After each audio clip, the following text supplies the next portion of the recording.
Hello student, स्वागत है आप सभी का इस वीडियो लेक्चर में। और देखिए, इस वीडियो लेक्चर में आगे बढ़ने से पहले हम पिछले वीडियो लेक्चर की बात करें तो देखिए, पिछले वीडियो लेक्चर में हमने स्क्यूनेस पे हमने डिस्कस की थी विषमता क्या होती है।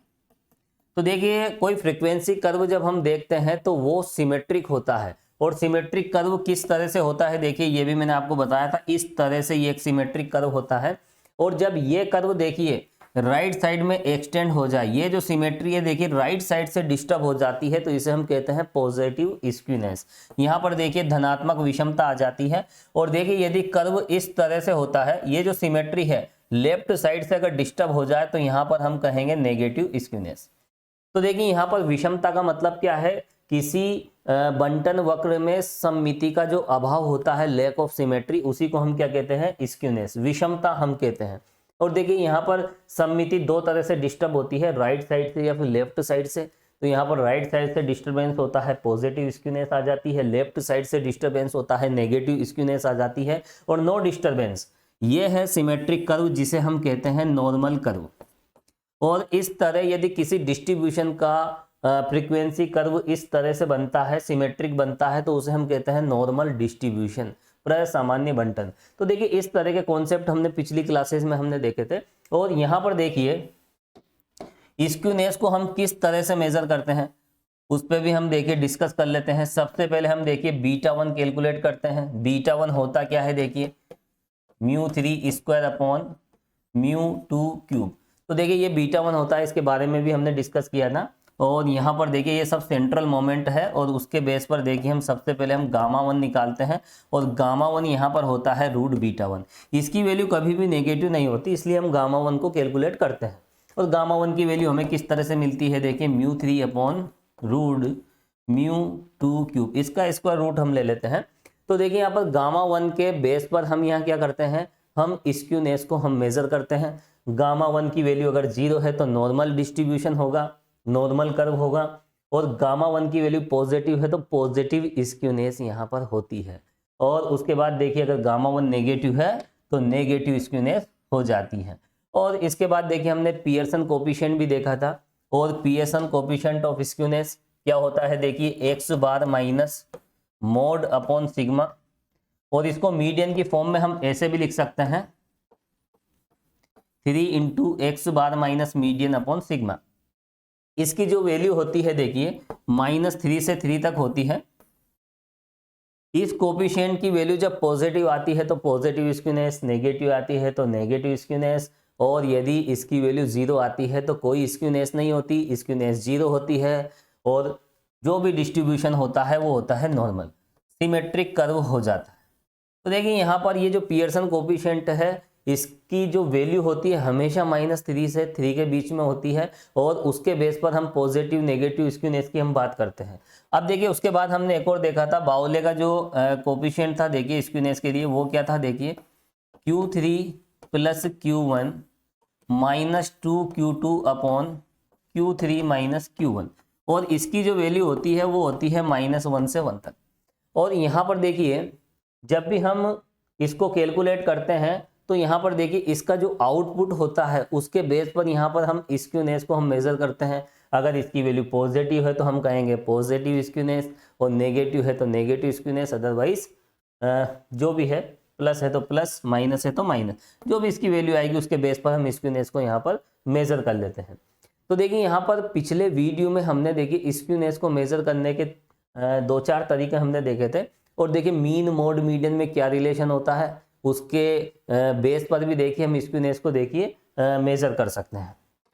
तो देखिए स्टूडेंट्स, पिछली क्लास में स्क्यूनेस पर हमने काफ़ी डिटेल में डिस्कस की है। और आज जो हमारा टारगेट रहेगा, देखिए कर्टोसिस, ककुदता क्या होती है। देखिए कर्टोसिस का मतलब क्या होता है, स्क्यूनेस में तो देखिए सिमेट्री डिस्टर्ब हो जाती है। यहाँ पर देखिए कर्टोसिस में क्या होता है, जो डिस्ट्रीब्यूशन कर्व होता है या फिर फ्रीक्वेंसी कर्व भी हम कह सकते हैं, जो वो फ्रीक्वेंसी कर्व होता है तो उसका जो नुकीलापन या चपटापन है, इस तरह से देखिए यहाँ हम एक कर्व हम बना देते हैं। यहाँ इस पॉइंट पर देखिए हम बात करेंगे, और एक देखिए हम और इसको नुकीला बना देते हैं इस तरह से। और एक केस हम ये ले लेते हैं, ये लीजिए। तो यहाँ पर देखिए इसमें नुकीलापन सबसे ज़्यादा है, जो पिक्डनेस है देखिए यहाँ ज़्यादा है, और यहाँ पर देखिए फ्लैटनेस ज़्यादा है। फ्लैटनेस का मतलब चपटापन, पिक्डनेस का मतलब नुकीलापन। तो देखिए नुकीलापन है या फिर चपटापन है, तो देखिए बारंबारता वक्र के नुकीलेपन या फिर चपटेपन के माप को ही हम क्या कहते हैं, कर्टोसिस कहते हैं।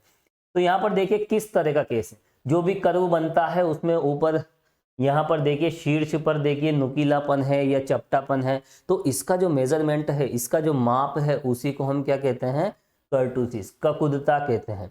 तो देखिए किसी बारंबारता बंटन वक्र के नुकीलेपन या चपटेपन के माप को हम क्या कहते हैं, कर्टोसिस। तो बिल्कुल सिंपल सी डेफिनेशन है। तो यहां पर देखिए सबसे पहले हम इसकी डेफिनेशन लिखेंगे, लिखें आप,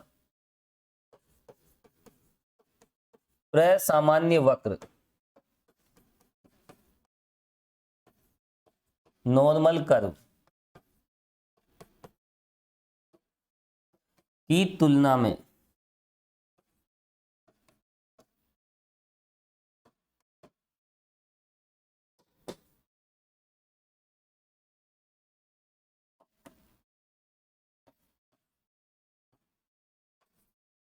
बंटन वक्र के नुकीलेपन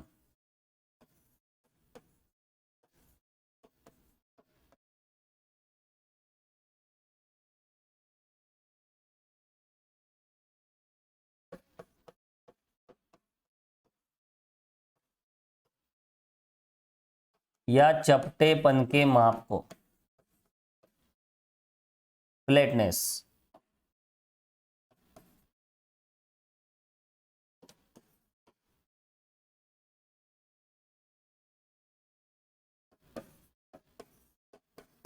क्या कहते हैं, कर्टोसिस।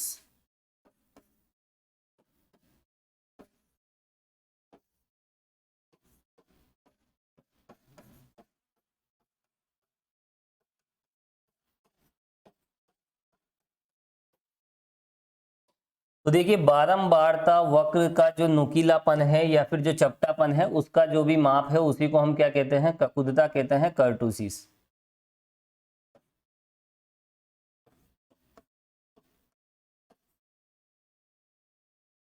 तो देखिए यहां पर हम सबसे पहले नॉर्मल कर्व हम बनाएंगे, और देखिए उस नॉर्मल कर्व के कंपैरिजन में जो भी देखिए फ्लैटनेस, जो भी पिक्डनेस होगी, उसके बेस पर देखिए यहाँ पर हम कर्टोसिस को डिफाइन करेंगे। देखिए सबसे पहले एक कर्व मैं बना देता हूं यहाँ पर,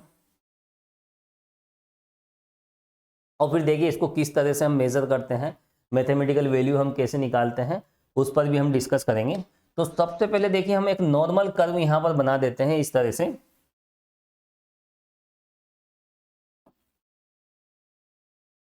ये देखिए ये है नॉर्मल कर्व। अब यहां पर देखिए इसको थोड़ा सा देखिए हम,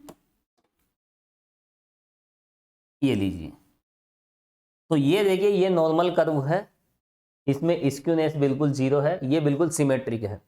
अब यहां पर देखिए इसके कंपैरिजन में हम एक कर्व और बनाएंगे, और इसके कंपैरिजन में उस कर्व में कितनी पिक्डनेस है, कितना फ्लैटनेस है, उसका जो मेजर है, उसी को हम क्या कहते हैं, उसी को हम कहते हैं स्क्यूनेस। तो यहां पर देखिए एक कर्व और हम बना लेते हैं इस तरह से, कलर भी हम चेंज कर देते हैं। देखिए एक नुकीलापन,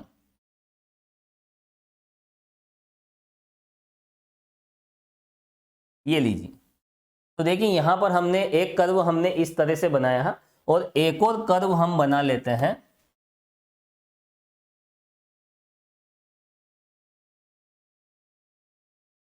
ये लीजिए। थोड़ा सा देखिए ओवरलैप हो गया, हम इस तरह से ले लेते हैं। तो यहां पर देखिए तीन कर्व हमने यहां पर बनाए हैं, और देखिए तीनों का जो ये पिक्डनेस, फ्लैटनेस, जो भी नुकीलापन है, चपटापन है, तो देखिए सब में देखिए अलग अलग है। तो यहाँ पर देखिए ये तो नॉर्मल कर्व है, इस नॉर्मल कर्व के कंपैरिजन में इसमें नुकीलापन ज़्यादा है, इसमें नुकीलापन कम है, या हम कह सकते हैं इसमें चपटापन ज़्यादा है ना, फ्लैटनेस ज़्यादा है। तो देखिए यहाँ पर नुकीलापन, चपटापन, इसका माप ही क्या कहलाता है, देखिए ककुदता कहलाती है, कर्टोसिस कहलाता है। अब यहाँ पर देखिए इसको हम किस तरह से मेजर करें और इसकी मैथमेटिकल वैल्यू कैसे निकालें, कितना इसमें कर्टोसिस है, उसकी मैथमेटिकल वैल्यू कैसे हम निकालें वो भी हम यहाँ पर देखेंगे। अब देखिए ये वाला जो कर्व है, ये वाला कर्व देखिए नॉर्मल कर्व है। चलिए इधर लिख देते हैं, थोड़ा सा स्पेस कवर करके हमें चलना पड़ेगा। तो यहां पर आप देख सकते हैं ये वाला जो कर्व है ये तो है नॉर्मल कर्व,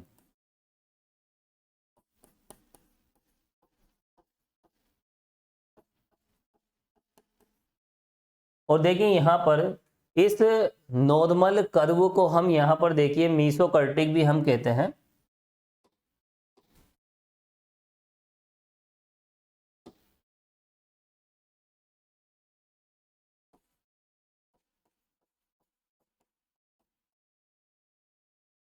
और ये देखिए इस तरह का कर्व जिस डिस्ट्रीब्यूशन का होता है उसे हम नॉर्मल डिस्ट्रीब्यूशन कहते हैं, प्रसामान्य बंटन।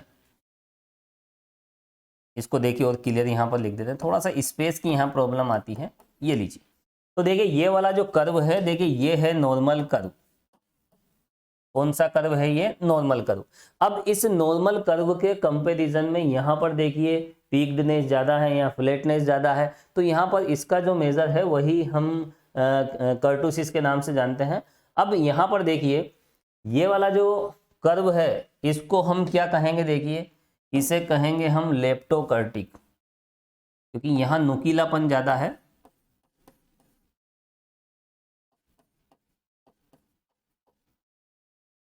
थोड़ा सा देखिए यहाँ स्पेस की बड़ी प्रॉब्लम आती है।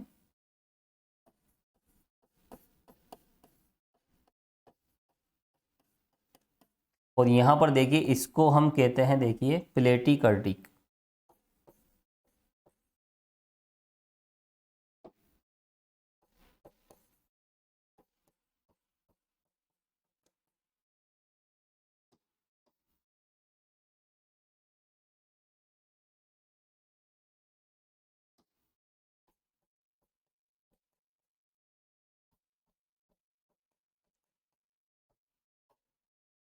तो बिल्कुल सिंपल सा देखिए कॉन्सेप्ट है यहाँ पर। ये नॉर्मल कर्व है, प्रसामान्य वक्र जिसे हम कहते हैं, और प्रसामान्य वक्र की तुलना में किसी बंटन वक्र के नुकीलेपन या फिर चपटेपन के माप को हम क्या कहते हैं? ककुदता कहते हैं, कर्टोसिस कहते हैं। तो यहाँ पर देखिए लेप्टोकर्टिक इसका मतलब होता है नुकीले शीर्ष वाला, प्लेटिकर्टिक ये होता है देखिए चपटे शीर्ष वाला, और यहाँ पर नॉर्मल कर्व ये होता है प्रसामान्य वक्र। तो देखिए ये सब बातें आप जानते हो। ये है देखिए नुकीले शीर्ष वाला,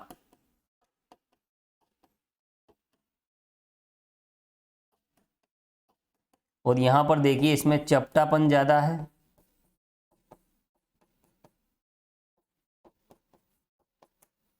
अब देखिए यहां पर हम इस कर्टोसिस को हम किस तरह से मेजर करें, ये सबसे इंपॉर्टेंट बात है। तो देखिए पियर्सन कोफिशिएंट, जो कार्ल पियर्सन था उसने देखिए दो कोफिशिएंट दिए थे, एक बीटा 1 और एक बीटा 2।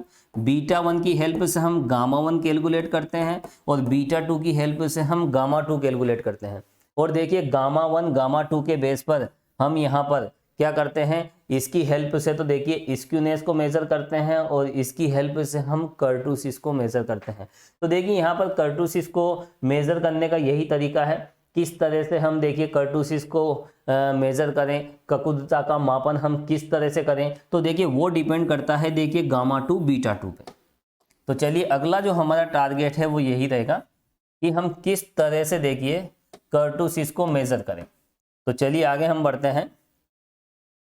लिखें आप मेजर ऑफ कर्टोसिस।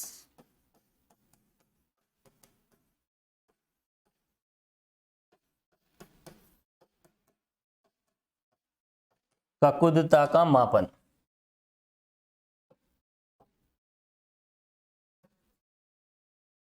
तो देखिए इसको मेजर करने के लिए देखिए कर्ल पियर्सन कोफिशिएंट का हम यूज करेंगे।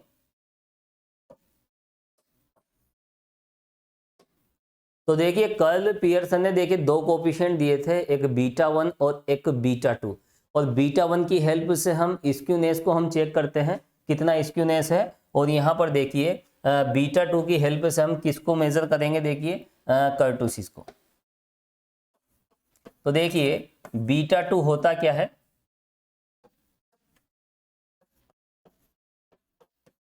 कोफिशिएंट ऑफ कर्टोसिस,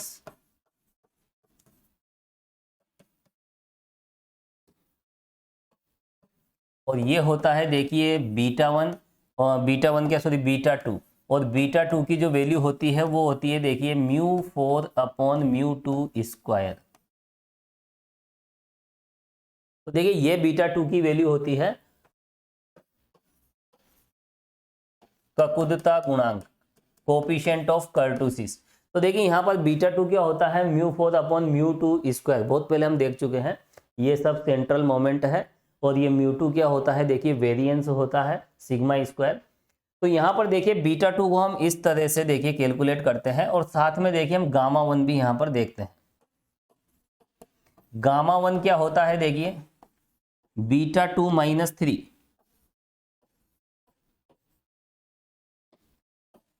एक ये है और एक कोफिशिएंट देखिए ये है।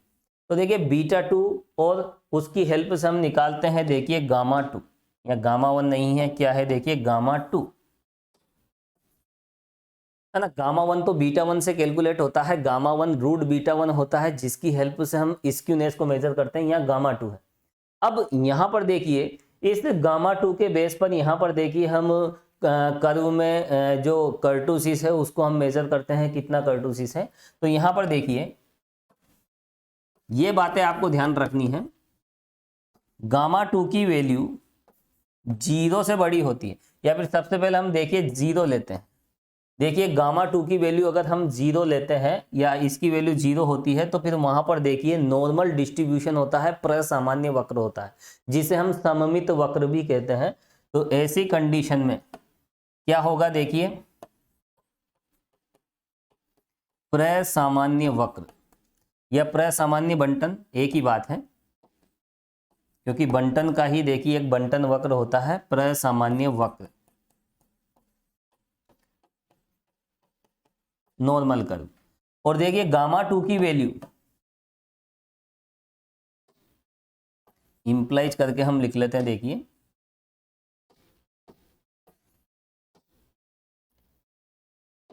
ये क्यों नहीं, ये लीजिए, कभी कभी देखिए कुछ प्रॉब्लम्स आ जाती है मिटाने में, ठीक है।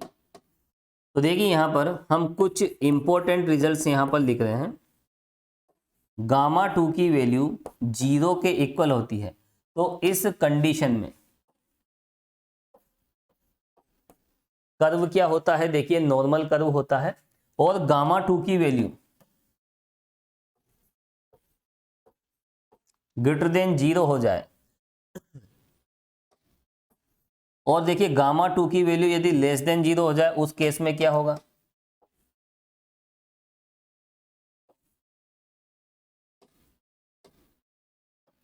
सभी केस हम यहां पर देखेंगे। अगला केस हम देखेंगे जब गामा 2 की वैल्यू क्या हो जाए देखिए लेस देन 0, उस कंडीशन में किस तरह से कर्टोसिस होगी उस पर हमें डिस्कस करना है। तो देखिए सिंपल सी बात है, जब गामा 2 की वैल्यू 0 हो जाती है तो ऐसी कंडीशन में नॉर्मल कर्व होता है, और यहां पर देखिए गामा 2 की वैल्यू 0 से बड़ी होती है, तो देखिए जो कर्व होगा वह नुकीले शीर्ष वाला होगा, नुकीले शीर्ष वाला, लेप्टोकर्टिक।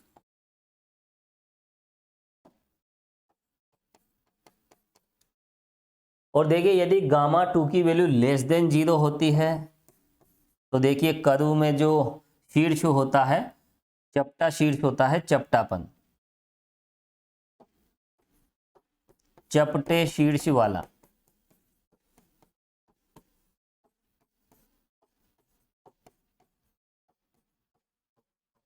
प्लेटिकर्टिक, है ना, प्लेट जैसी आकृति, चपटी आकृति, चपटे शीर्ष वाला। तो यहां पर देखिए ये 3 केस आपको ध्यान रखने हैं, और यहां पर गामा 2 क्या होता है बीटा 2 - 3। अब देखिए बीटा की वैल्यू के बेस पर भी यहां पर हम रिजल्ट दे सकते हैं। देखिए गामा 2 0 है, गामा 2 0 है, तो बीटा 2 कितना हो जाएगा देखिए बीटा 2 यहां पर क्या होता है देखिए 3 के इक्वल होता है। तो देखिए नॉर्मल कर्व में बीटा 2 की वैल्यू कितनी होती है 3 होती है। अब देखिए gamma two greater than zero, gamma two greater than zero पर हमें क्या मिलता है, लेप्टोकर्टिक मिलता है। और gamma two greater than zero करें तो यहां पर देखिए बीटा टू ग्रेटर देन क्या हो जाएगा, 3, बीटा टू ग्रेटर देन 3। तो देखिए यहां पर ये केसेस आपको ध्यान रखने पड़ेंगे। और देखिए यहां पर गामा टू की वैल्यू अगर जीरो से छोटी है, ये लेस देन जीरो है, तो बीटा टू की वैल्यू क्या हो जाएगी, देखिए लेस देन 3। तो देखिए आप यहाँ पर गामा टू की वैल्यू के बेस पर ध्यान रखें, गामा टू की वैल्यू आप ध्यान रखें, क्योंकि जीरो से यहाँ पर कंपैरिजन हम कर रहे हैं। और जब हमने स्क्यूनेस को मेजर किया था तो वहाँ गामा वन को भी जीरो से ही कंपेयर किया था, तो यहाँ कोई कंफ्यूजन नहीं होगा। और अगर आपको बीटा की वैल्यू हमें देखनी है इन केसेस में, तो आप इस वाले रिजल्ट से आप निकाल लीजिए। तो गामा टू की वैल्यू जीरो है तो नॉर्मल कर्व है, और गामा टू पॉजिटिव है तो लेप्टोकर्टिक, नेगेटिव है तो प्लेटिकर्टिक। तो यहाँ पर देखिए ये कर्टुसिस के 2-3 तरीके हैं, है ना। यहाँ तो देखिए कर्टुसिस होता नहीं है, यहाँ पर देखिए कर्टुसिस पॉजिटिव होगा और कर्टुसिस यहाँ पर नेगेटिव होगा। और नेगेटिव होगा तो देखिए किस तरह की आकृति होगी, चपटे शीर्ष वाली। पॉजिटिव होगा तो किस तरह की आकृति होगी, नुकीले शीर्ष वाली। तो देखिए इस तरह से हम कर्टुसिस को हम मेजर करते हैं। और ये देखिए ये सेंट्रल मोमेंट है। तो देखिए कर्टुसिस को मेजर करने के लिए देखिए हम गामा टू की हेल्प लेते हैं। अब देखिए यहाँ पर अगर हम ग्राफ की अगर हम बात करें, कर्व की अगर हम बात करें, तो देखिए एक कर्व यहाँ पर हम बना लेते हैं।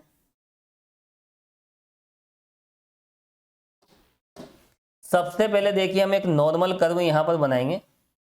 ये देखिए ये है नॉर्मल कर्व।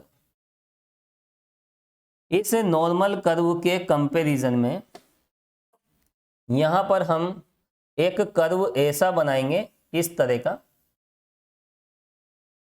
तो यहां पर देखिए इसका जो नुकीलापन है, जो इसकी पीक्डनेस है, देखिए वो काफी ज्यादा है।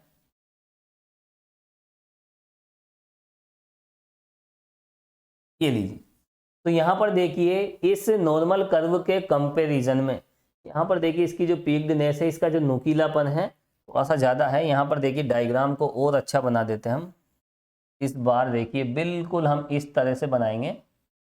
ये लीजिए, अब कोई प्रॉब्लम नहीं है। तो यहाँ पर देखिए ये जो कर्व है क्या हो जाएगा, यहाँ पर नुकीले शीर्ष वाला। एक और कर्व हम बनाएंगे देखिए, और नॉर्मल कर्व के कंपैरिजन में ही हम बात कर रहे हैं। देखिए इस तरह से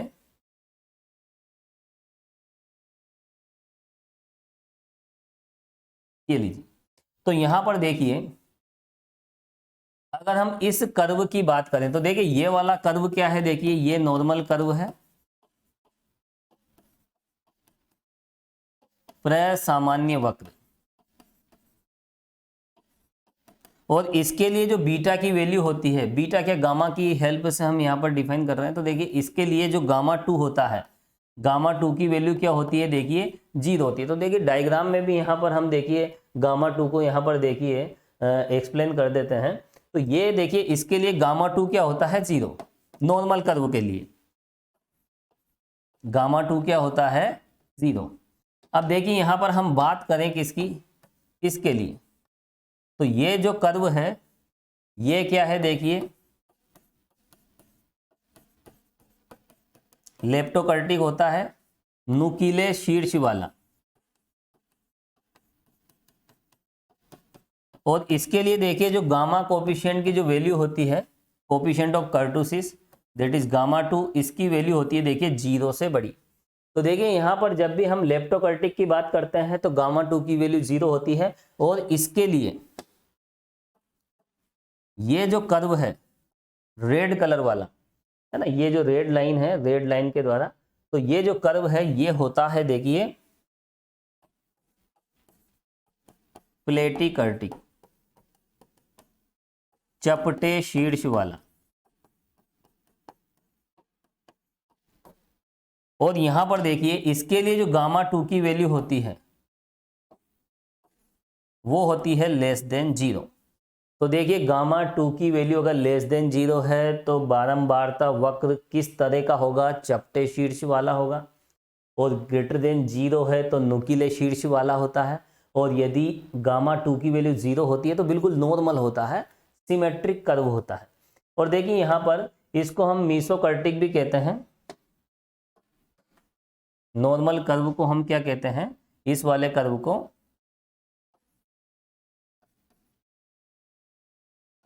मीसोकर्टिक।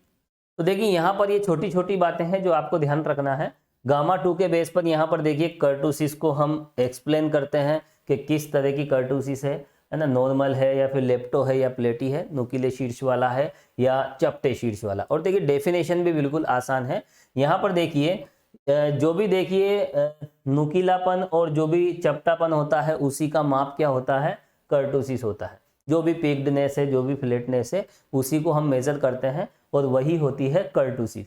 तो देखिए यहाँ पर बिल्कुल आसान सा तरीका है और यहाँ पर इसको मेजर करने के लिए हम किसकी हेल्प लेते हैं, गामा 2 की हेल्प लेते हैं। तो देखिए स्टूडेंट्स, आज का हमारा टारगेट कंप्लीट हो जाता है और देखिए इसके बाद देखिए हम सीधे चलेंगे एक्सरसाइज और एग्जाम्पल्स के क्वेश्चन पर। तो देखिए आज के लिए फिलहाल इतना ही। Thank you so much.